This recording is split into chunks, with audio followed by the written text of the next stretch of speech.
Maka kata Nabi, ketika orang sedang salat, sedang bermunajat dengan Tuhannya, jangan kau keraskan bacaan Qur'anmu di dalam masjid. Tuh hadis sahih itu. Artinya ibadah kita tidak boleh mengganggu ibadah orang. Di rumah Allah ni kita beribadah, ibadah kita tidak boleh mengganggu ibadah orang. Apalagi kita tidak beribadah. Al-Muluk ayat 10. Ketika manusia masuk neraka, dicampakkan ke neraka, apa yang diteriaki manusia masuk neraka itu, Ibu? Lau kunna nasma'u aw naqilu ma kunna fi ashabis sa'ir. Kalau telinga kami rajin mendengar dulu, kami tidak akan masuk neraka. Berarti mendengar itu zikir. Akan datang satu masa, kata Nabi, di mana umatku berhalaqah di masjid. Kayak sekarang kita nih, berhalaqah namanya nih, duduk kumpul di masjid. Tapi yang mereka bicarakan dunia. Kata Allah, kata Nabi, jangan, Allah tidak perlu mereka datang ke masjid. Ini ada ibu-ibu kau majak orang arisan bawa ke masjid, kan ada itu produk tertentu ya. Mungkin produk kecantikan. Nyendak badak kah, mix apa, itu tidak boleh tuh Ibu. Itu bisnis namanya. Tidak boleh di rumah Allah mencari untung dunia. Tidak beradab namanya. Termasuk biru-biru umrah dan travel tuh Pak. Itu tidak boleh tuh Pak. Kecuali dia hanya menjelaskan tentang bagaimana haji, umrah, itu sudah. Tapi kalau sudah mau, saya punya travel ini sekian pendaftarannya, segala ada orang jual beli online, kini orang banyak Pak. Ibu-ibu ngumpul-ngumpul di masjid kan langsung baca lihat barang tuh ke kawan. Aku ada contohnya. Itu tidak boleh tuh Ibu. Nah,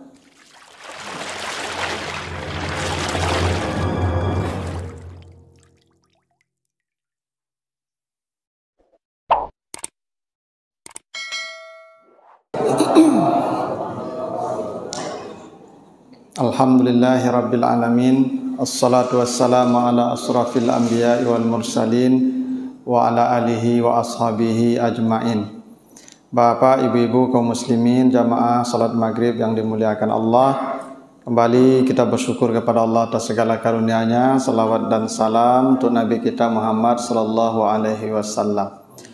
Bapak ibu yang saya muliakan, malam ini kita akan bahas ayat dan hadis yang terkait dengan adab di masjid. Karena di masjid ini Bapak Ibu ada adabnya. Kenapa harus ada adabnya di masjid? Karena masjid itu rumah Allah, bukan rumah kita. Itu kenapa dalam Al-Qur'an kata masjid selalu dinisbahkan kepada Allah. Ya, misalnya di surat At-Taubah ayat 18, innama ya'muru masajidallah man amana billah, dan seterusnya. Hanya sesungguhnya orang-orang yang akan memakmurkan masjid-masjid Allah, bukan masjid kita. Ya, masjid Allah. Makanya kata masjid diidafahkan kepada Allah. Karena idafah itu maksudnya masjid itu lillah, milik Allah. Jadi masjid itu milik Allah. Makanya saya itu tidak terlalu setuju kalau masjid itu diberi nama dengan ormas atau kelompok tertentu. Ya. Karena masjid itu milik Allah, bukan milik orang pribadi atau milik ormas atau kelompok tertentu. Milik Allah. Itu kenapa syarat itu masjid disebut masjid ada 3. Syarat masjid disebut masjid itu ada 3. 1, milik publik, semua umat. Jadi bukan milik orang pribadi, milik kelompok, milik publik. Itu syarat masjid. Ya. Yang kedua ada bangunan, walaupun tiang-tiang. Yang ketiga ada salat berjamaah 5 waktu. Kalau ketiga syarat ini dipenuhi itu masjid namanya. Ya. Makanya Bapak Ibu musalla yang yang sebut musalla itu masjid itu. Ya, karena dia milik publik, ada bangunan, salat 5 waktu itu masjid itu. Makanya Bapak Ibu kalau masuk musalla itu tetap salat 2 rakaat itu. Ya, tapi tidak tahiyatul musalla, namanya salat sunat saja 2 rakaat. Ya, itu. Kan tidak ada Jumat di situ Ustaz. Bapak Ibu, masjid itu tidak ada hubungannya dengan Jumat. Jumat itu bisa saja di hotel. Jumat bisa di rumah sakit, bisa di hutan, bisa di pasar, asalkan ada orang di sana, 12 harinya Jumat di waktu zuhur, ya Jumatlah di mana saja. Di jalan pun bisa Jumat tuh, kalau perjalanan tuh, ya di mana waktu zuhur datang hari Jumat, Jumat di sana tuh Bapak. Tidak ada hubungan dengan masjid itu. Ya, nah syarat masjid itu milik publik. Nah, karena itu masjid itu semuanya milik Allah, masjid Allah. Nah karena itu, karena kita di rumah Allah, tidak di rumah kita, tentu ada adabnya. Kalau tidak mengikuti adab-adabnya, berarti bisa jadi kunjungan kita ke rumah Allah itu jadi maksiat. Harus ada adabnya, Pak Ibu. Kita kalau sudah berada di rumah Allah itu, kalau tidak beradab, kata Allah bisa jadi kita menjadi orang yang paling zalim. Coba Bapak Ibu lihat nanti Al-Baqarah ayat 114. Wa man azlamu mimman mana'a masajidallah an yuzkara fi hasmuh wa sa'a fi kharabiha. Kata Allah, adakah orang yang lebih zalim daripada orang yang menghalang-halangi ya orang berzikir di rumah Allah, di masjid Allah. Jadi kalau ada orang Bapak Ibu menghalang-halangi orang berzikir di masjid, itu orang yang paling zalim.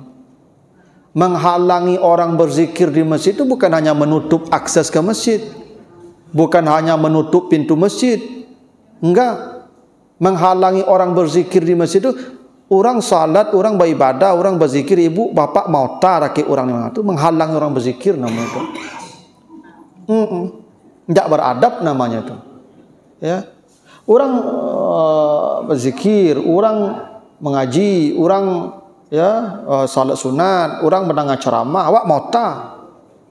Mota itu menghalangi orang dari zikir di masjid namanya itu. Dan itu manusia yang paling zalim kata Allah. Ya. Tidak ada lagi orang lebih zalim daripada itu, orang yang menghalangi orang lain berzikir menyebut nama Allah di rumahnya, di masjid Allah. Nah, itu kalau kita tidak beradab begitu. Jadi Bapak Ibu boleh jadi orang sedang salat sunat atau orang sedang berzikir, ibu mau takari di masjid itu. Itu ibu sudah berbuat zalim, bahkan paling zalim perbuatan ibu itu nama itu. Membuat orang tidak nyaman menyebut nama Allah di rumah Allah. Itu maka ibu apa kok kamu mota keluar, jangan dalam yo mota. Itu. Kadang-kadang ada awak aku tidak tahu juga adab tu Pak. Ya, dah. Ya, kalau kamu tak karinya jangan dalam masjid kau. Baik keluar tu ada pulang. Itu. Karena di rumah Allah ni kita menyebut nama Allah. Ya tu. Orang kau beribadah di situ, awak kau mota di situ. Bu kalau nampak ibu-ibu mota serang ceramah tu, bu malih macam itu ibu. Oh. Apa-apa jarang motanya ibu, ambo bercali. Dan pauta aku ibu-ibu. Iya. Iya. Iya, itu ibu-ibu kok dasar pauta Pak. Ya warna pauta. Tadi lapai dari rumah ke masjid kau berdua je berjalan lah mota sepanjang jalan itu. Tiba siku duduk dakik-dakik mota je balik. Sudah assalamualaikum mota je. Ya orang ceramah mota je. Beko pulang mota lu balik. Dah tiba di bongkok pagar tagak tengah jam le mota di bongkok pagar. Tapon yang dia otak nak tahu nak sudah-sudah mota itu. Ya berhenti lah mota di masjid tu. Ya cobalah ibu-ibu pasar dakik duduk berdua tu gabi langsung tu mah. Mota tu mah.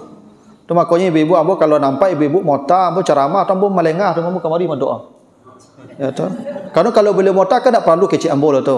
Maka ambo melengah ke orang mendengar ambo tu. Di tagahan merang kau kayak ibu-ibu kalau di tagahan tak mau lah. Ya, orang kawa ancak awak melengah saya.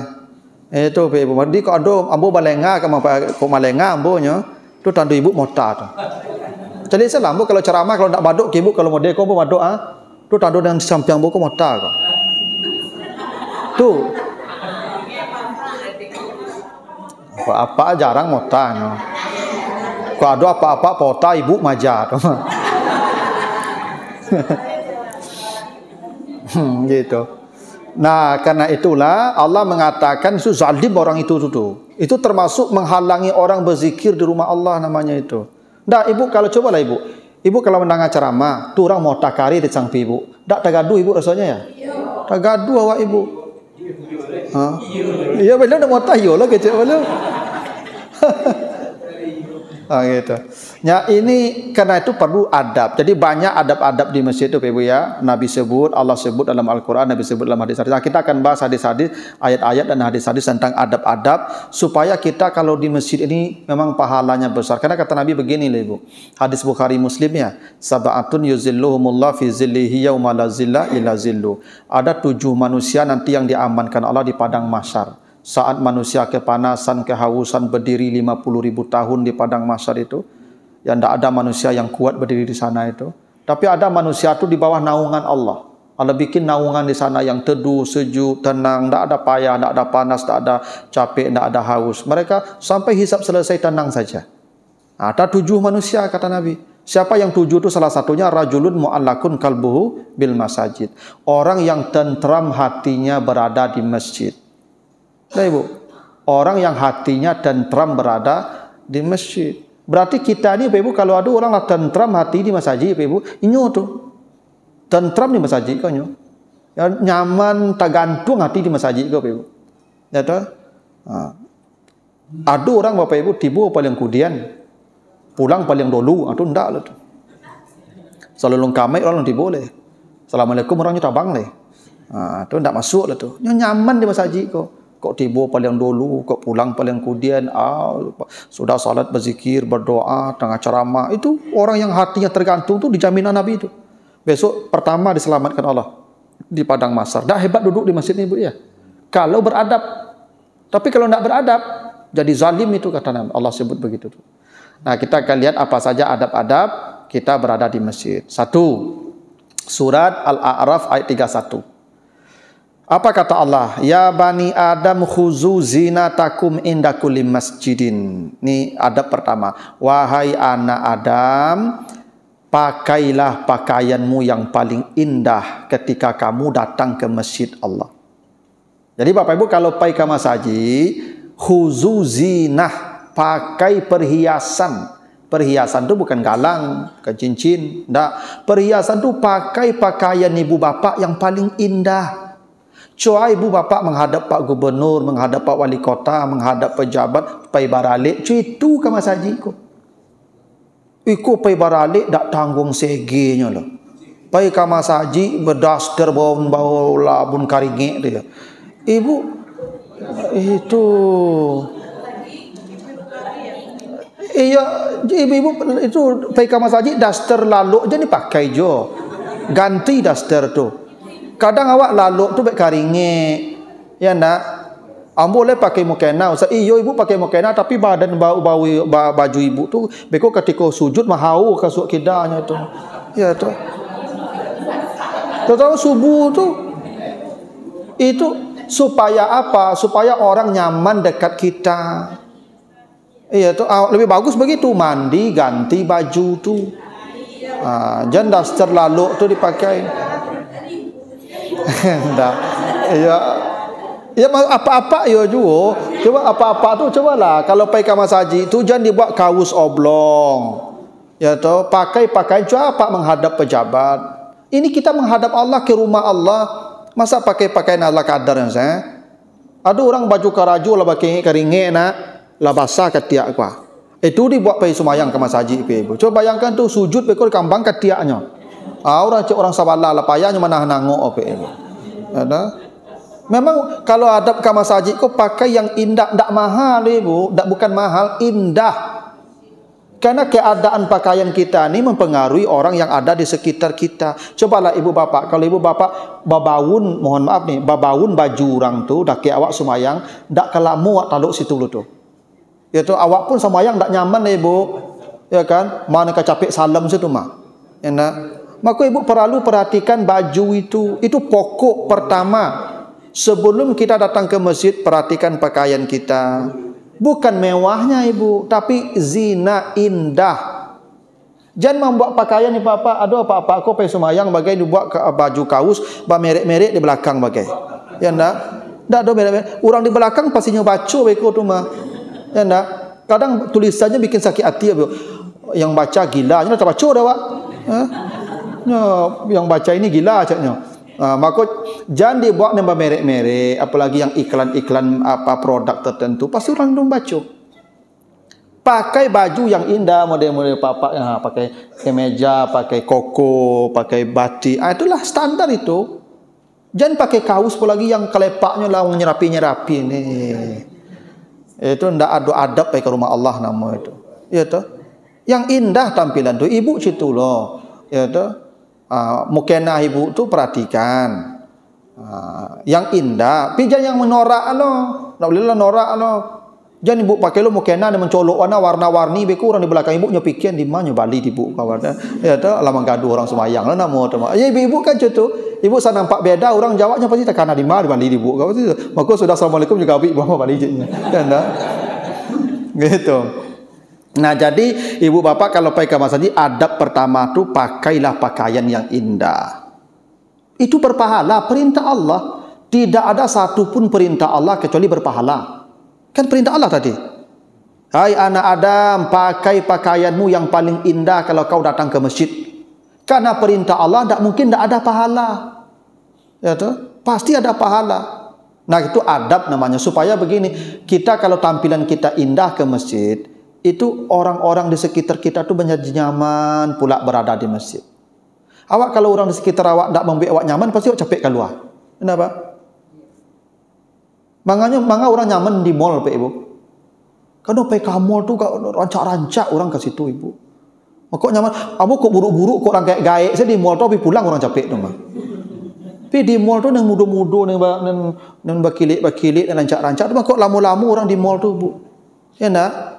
Aculah di masjid orang gagah-gagah situ, Pak. Pasti orang betah di masjid. Tapi kalau ke masjid tampilan urak-urakan, bau, orang malih di masjid ke, Pak Ibu.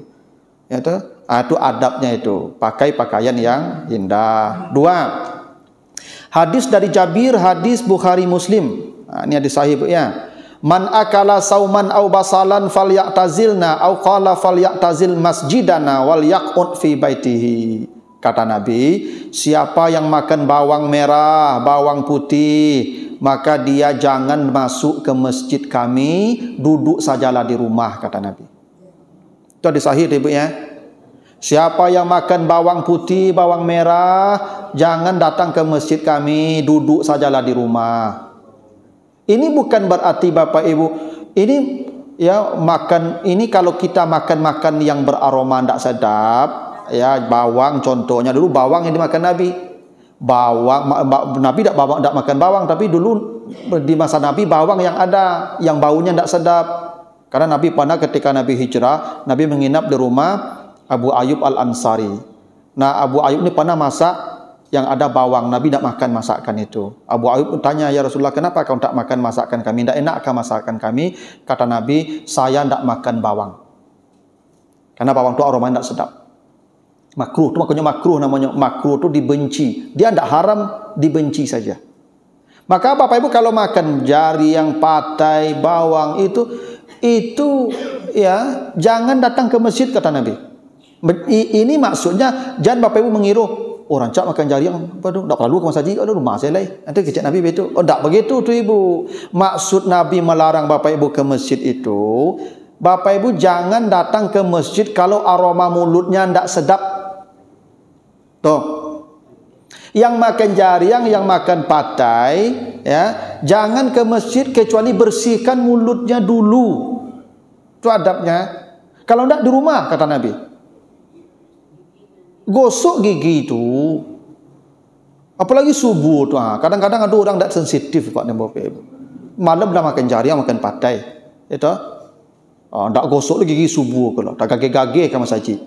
Tiba di masjid takbir ambui kancang lah. Itu. Ada orang tu Allah. Dah ada orang menjadi takbir Pak ya.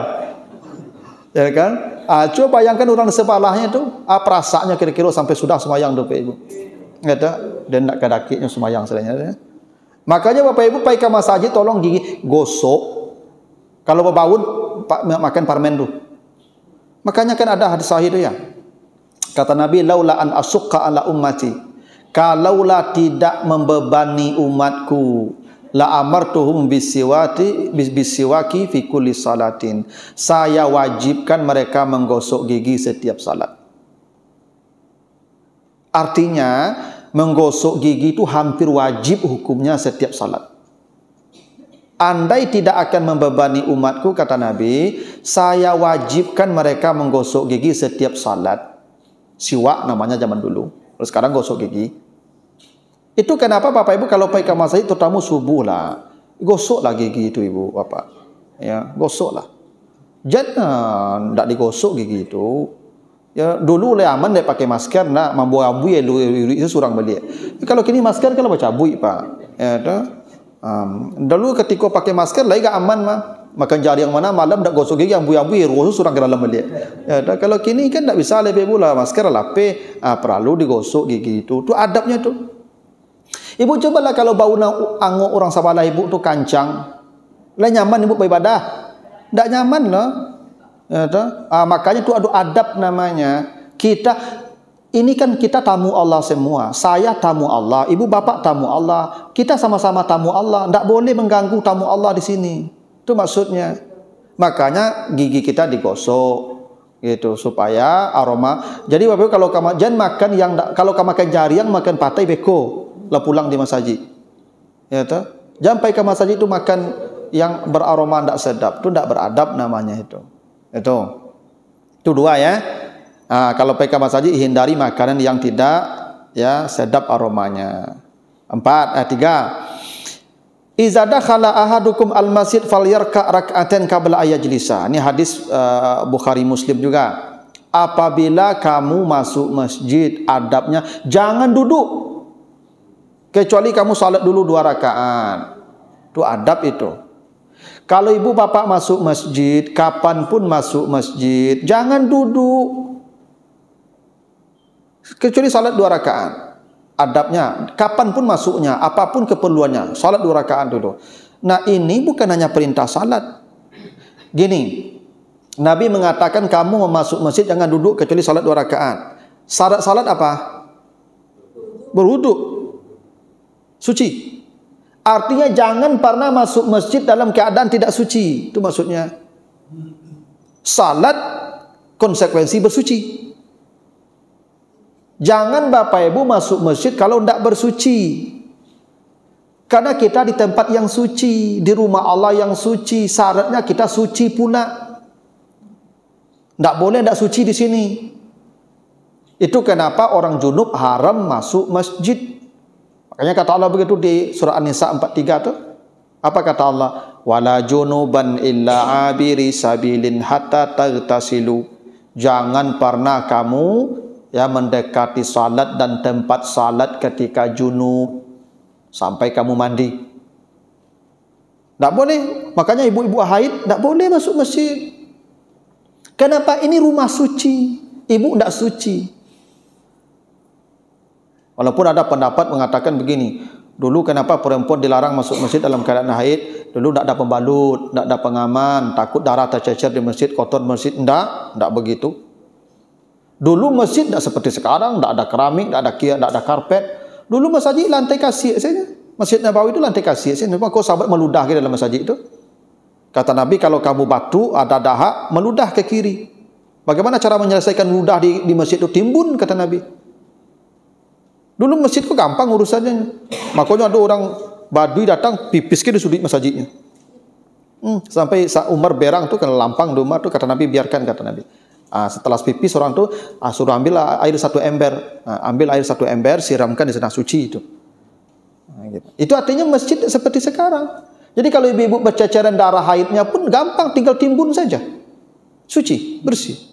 Bukan soal darah tercecer atau tidak. Ibu dilarang masuk masjid karena ibu najis. Ibu sedang haid itu ibu najis. Itu maka ibu tak boleh pegang Quran nih. Jangan pegang Quran ketika haid, ibu najis. Ya, bukan najis seperti kotoran. Ibu itu najis ainiyah namanya. Status ibu sedang najis ketika itu, makanya ibu tak boleh pegang Quran. Pegang Quran tak boleh, baca boleh. Ibu kalau haid boleh baca Quran. Baca saja yang ada di hafalan ibu. Atau yang di HP boleh nih. Karena yang di HP ini bukan Quran, ini HP. Ya, kan ada Quran ini program namanya di sini. Program itu tidak mushaf, yang mushaf nih, yang lembarnya suci namanya ini. Ini namanya suhuf mutahharah. Ya, lembar suci namanya. Makanya ini tidak boleh masuk kamar mandi. Tak boleh masuk WC ni, bawa ke WC tak boleh ni Pak Ibu. Suci. Kalau HP boleh bawa ke WC. Ya nak? Walaupun ada Quran di situ, enggak Quran program namanya, memori. Ya kau boleh bawa kamar mandi kau. Kalau Quran jangan. Kalau HP kau sama juga di kapal lu ambo kau ada Quran ke ibu. Walaupun enggak banyak, ada Quran di situ. Ambo kalau pergi kamar mandi tak mau tinggal kapal ambo di luar, ibu bawa ke dalam ibu. Ya nak? Ini sama ini. Tapi yang ini suci. Ibu yang haid tak boleh pegang ini nih. Itu ibu tak boleh masuk masjid karena masjid itu rumah Allah yang suci. Yang masuk masjid harus suci, harus bersuci. Itu makanya Bapak Ibu saya tuh sering sampaikan ke pengurus tuh, kan di masjid-masjid itu ada kamar-kamar garim tuh Pak. Itu kan ada ustaz tinggal itu. Kan garim-garim Bapak kan tak menikah, alun menikah mereka. Ya pasti junub tuh, pasti mimpi basahnya tuh. Pasti. Makanya bikin pintu keluarnya di samping. Tak boleh dia lewat di sini. Pergi kamar mandi itu ke sana, tak boleh lewat ini. Karena ini area suci. Tak boleh yang tak suci lewat area ini. Itu makanya kalau lewat ke sini illa abiri sabilin. Seperti orang menyeberang jalan raya. Ibu menyeberang jalan raya misalnya gini lah. Ibu tadi dengan ceramah di situ. Tinggal HP ibu. Ibu di rumah tak kena HP tinggal di masjid. Balik ibu ke masjid, kirunya di jalan ke masjid, ibu haid ibu. HP di dalam, ibu balari pergi ambil HP tu. Cuma ibu menyebarang jalan gadang, situ ibu ambil HP tu, lari lo kedua cepet. Tak boleh lo mota duduk sikot agak tak boleh. Karena ibu tak suci. Itu adab di masjid begitu. Ya, yang tak suci tak boleh ke masjid. Tak boleh lama-lama di masjid. Ya, tak? Makanya kadang saya sering kadang Pak. Kan ada acara pesantren Ramadan tu, anak SMP, anak SMA Pak. Kan di masjid kan? Anak SMP, anak SMA tu lah haid tu Pak Ibu. Iya, haid SD kelas 6 pun lah haidnya tu Pak. Jangan dibiarkan yang haid tu di dalam masjid kok. Kadang anak-anakku dia takut yang dia dapat nilai, takut dia gagal tu. Tetap aja dia belajar dalam masjid. Tak boleh tu. Maka guru-guru pengawas tolong pastikan siapa yang haid tu kelasnya di luar. Di teras tak apa-apa. Karena teras itu bukan masjid. Yang masjid area ini. Jadi yang haid spesialkan tempatnya, materinya. Jangan digabungkan di dalam masjid ini Pak. Karena kan begitu tadi. Kamu kalau masuk masjid jangan duduk. Kecuali salat 2 rakaat. Artinya apa? Suci masuk masjid itu. Itu logikanya. Bukan hanya disuruh salat 2 rakaat sebelum kita duduk. Masuk masjid tidak boleh tidak dalam keadaan suci. Itu adab namanya. Gitu. Nah di samping itu memang kita disuruh salat 2 rakaat. Gitu. Makanya ibu-ibu yang sedang dengar ceramah kok buang angin, duduk dulu. Sulit. Tidak usah salat lagi. Buat dengar ceramahku wajib hukumnya, salat itu sunatnya. Yang wajib ambil. Ibu kalau mulai ceramah, ibu termasuk masjid, tak usah salat lagi. Kalau boleh, boleh. Kalau ibu tanya, boleh tak mau salat 2 rakaat? Boleh. Cuma lebih baik dengar ceramah, kerana ini wajib. Ya, belajar tu wajib. Nah, yang wajib dahulukan sama. Bapak Ibu khutbah Jumat sudah apa-apa ni Jumat. Khutbah sedang berlangsung, apa salat datang, oranglah khutbah. Boleh tak salat sunat 2 rakaat? Boleh. Kalau tanya boleh, boleh. Ada hadis Sahih Bukhari itu. Nabi suruh sahabat salat. Ya, tapi tidak yang afdalnya dengar ceramah khutbah tu wajib hukumnya. Makanya ibu kalau buang angin kini ke, wuduk dulu, masuk balik. Jangan sampai isya tak berwuduk dalam masjid ke. Itu ibu adabnya. Ya tu. Kecuali lah buang angin untuk sebentar, saya wuduk kantui, jangan wuduk panjang saya bila dengan ceramah lai. Biar dia wuduk panjang saya kata. Ya kok lalos ya. Ya bisa jadi kan tak ada remnya lah. Lablong rem ko, wuduk kantui. Ya, jangan wuduk panjang saya. Biar dia dengan ceramah mereka. Ada bila kan ceramah lah. Ya, sama juga ibu-ibu kalau mau tidur wuduk kan? Perintah Nabi begitu. Iza ataita ila firashika, kalau kau mau datang ke kamar tidurmu, ke atas pembaringanmu, falyatawadda wudu akali salat, berwuduklah dengan wuduk salatmu. Jadi kalau kita mau tidur ya wuduk, tu perintah Nabi. Tapi bila kita hendak datang ke tempat tidur, tapi kalau wuduk awak lalu di atas kasur tu menjalang lalu kan tuik lah balik, sampai wuduk lain. Iko mati berwuduk sampai pagi bila kalau lalu lain. Ada kantui uduk tu. Okey cepat di luar sana kalau lalu lah jangan panik dah macam. Sekali saya wuduknya, jangan wuduk panjang gitu. Nah, jadi memang Adabnya begitu. Ibu bapak kalau masuk masjid jangan duduk kecuali salat 2 rakaat. Ini bapak ibu, ya, ada kasus begini. Bapak ibu datang sudah azan subuh, ya dah terlambat tibu. Waktu sami ni orang kamat dek Jangan duduk, berdiri menunggu iqamah. Bapak ibu salat sunat, salat subuh berjamaah nanti, kalau tidak duduk ya, itu pahala tahiyatul masjid tetap diberikan Allah. Kan perintah Nabi jangan duduk sebelum salat 2 rakaat. Kan subuh dah salat. Ya dah. Pahala tahiyatul masjidnya, memang salat tahiyatul masjidnya tidak ada. Tapi pahala tahiyatul masjidnya ada. Kalau bapak ibu tidak duduk sampai iqamah sampai salat subuh. Tapi kalau duduk hilang pahala itunya, pahala menunggu ya apa berdirinya itu. Kan perintah Nabi bila kamu masuk masjid jangan duduk sebelum salat 2 rakaat. Kan subuh salat. Nabi kan mengatakan sunat atau wajib. Enak. Ibu bapak terlambat orang ke iqamat, tunggu saya iqamat tu sambil tagak, salat zuhur ala dapat tahiyatul masjid mah. Walaupun kita salat zuhur. Begitu, kenapa dilarang kita duduk tadi? Karena adabnya begitu. Jadi ada adabnya. Kecuali ibu-ibu lapan yang tagak, bobot badan badik kan, menunggu iqamah kalau oyong-oyong saja kan, udahlah duduk selesai. Itu. Atau ibu bapak misalnya kalau dah salat ni, waktu terlambat di bawah katu 1 minit, 2 minit itu sembahyang sunat. Tetap sembahyang sunat, tidak apa-apa, salat sunat lah. Tapi kalau sudah iqamat, fala salata ilal maktubah, tinggalkan semua salat sunat. Ibu serakaat, Allah, serakaat baru kamat orang, bunyi alarm kamat, tinggalkan. Segera, bapak ibu lah dapat ya tahiyatul masjid tu, walaupun baru 1 rakaat. Yang penting bapak ibu jangan sampai terlambat takbiratul ihram tu, itu tidak boleh. Takbiratul ihram imam tu Allahu akbar, apalah satu Allah akbar di belakang langsung.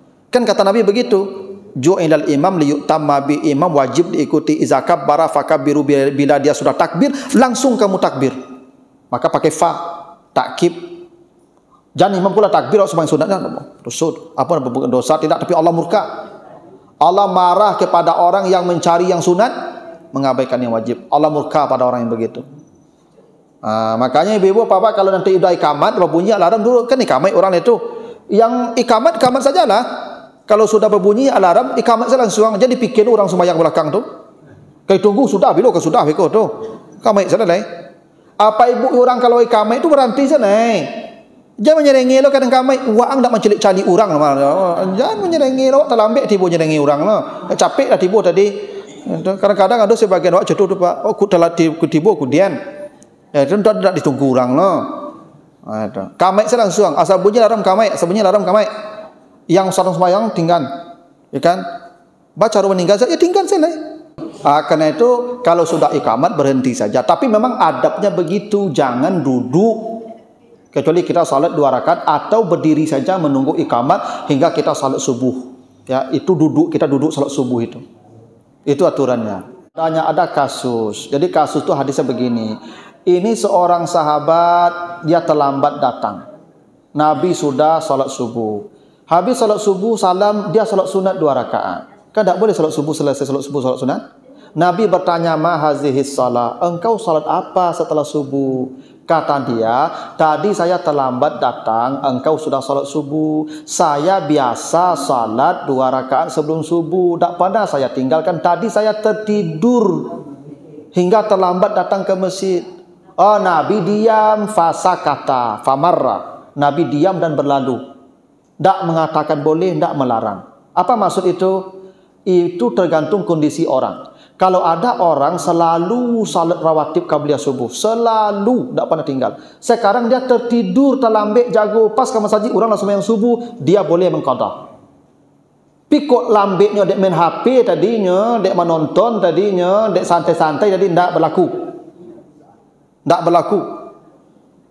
Kok berlaku cerita ajak terlambat saja awak jago. Terlambat saja sudah tiba ke masjid. Itu bisa dikada sudah subuh mah. Ini orang yang tertidur dan dia biasa melakukan itu. Boleh dia ganti nanti habis subuh. Makanya Nabi diam, tidak menyuruh, tidak melarang. Itu kasuistis berlaku hadis yang begitu. Namanya hadis takriri. Tuh adabnya ya. Yang berikutnya. Ini hadis riwayat Ahmad dan Abu Dawud. Innal musalli yunaji rabbah falyanzur bima yunaji bihi wa la yajhar ba'dukum ala ba'din bil Qur'an.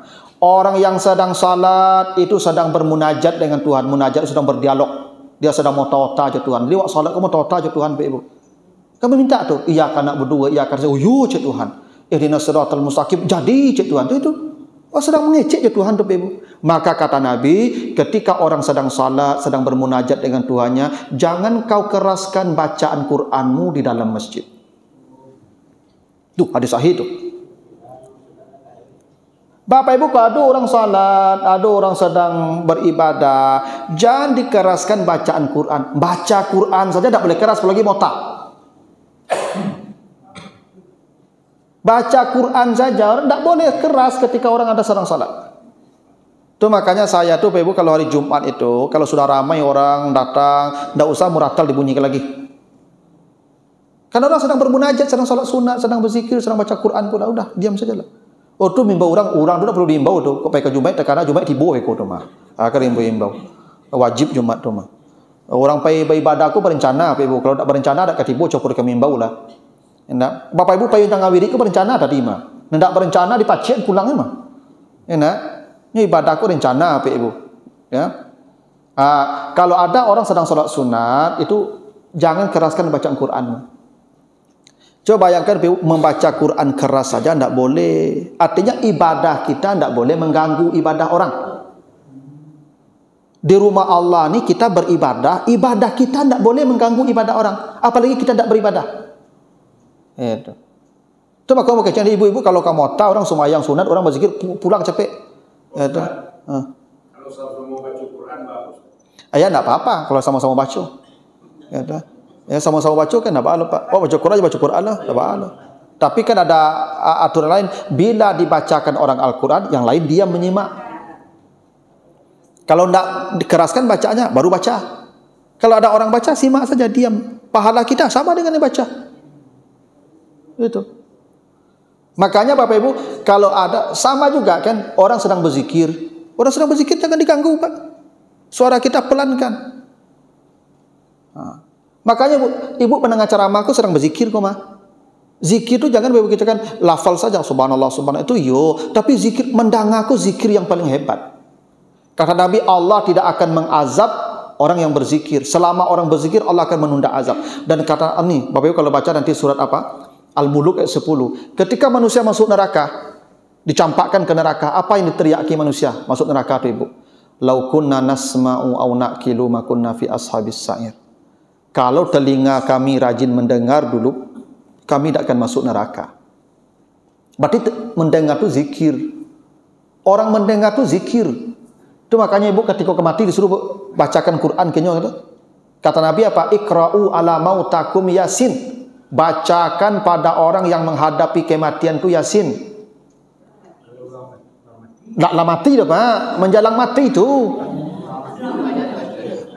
Itu perintah Nabi, bacakan kepada orang yang sedang menghadapi kematian itu Yasin. Kenapa? Orang ketika mati itu lidahnya tidak bisa lagi bicara, tangannya tidak bergerak, matanya tidak berfungsi. Yang berfungsi telinga. Bila dia mati sambil mendengar bacaan Al-Quran, masuk surga. Kenapa? Kan kata Allah begitu. Iza quri al-Quran fastami'u lahu wa ansitu la'alakum turhamun. Bila dibacakan Al-Quran, kamu diam, kamu dengar, kamu dapat rahmat. Dan kata Nabi kan tidak ada orang masuk surga dengan amalnya. Tidak ada orang masuk surga dengan amalnya. Dengan apa orang masuk surga? Dengan rahmat Allah. Kalau dia dengar Quran, dapat rahmat. Artinya apa? Orang menjelang mati mah sampai nyawanya tercabut dengar bacaan Quran, surga tuh. Itu makanya mendengar ceramah, kok zikir. Orang sedang berzikir jangan diganggu. Makanya tak boleh mota. Itu tadi itu cek moto. Itu mengganggu orang berzikir nama itu mota itu. Jadi Bapak Ibu, ibadah kita pun tak boleh mengganggu orang di masjid, apalagi kita tidak beribadah. Nah, terakhir nih ya hadis riwayat Al-Hakim. Saya bacakan hadisnya begini. Ya'ti 'alan nas zamanun yahlikuna fi masajidihim wa laysa humuhum illa dunya wa laysa lillahi fihim hajatun fala tujalisuhum. Akan datang satu masa kata Nabi di mana umatku berhalaqah di masjid. Kayak sekarang kita nih berhalaqah namanya nih, duduk kumpul di masjid. Tapi yang mereka bicarakan dunia. Kata Allah, kata Nabi, jangan, Allah tidak perlu mereka datang ke masjid.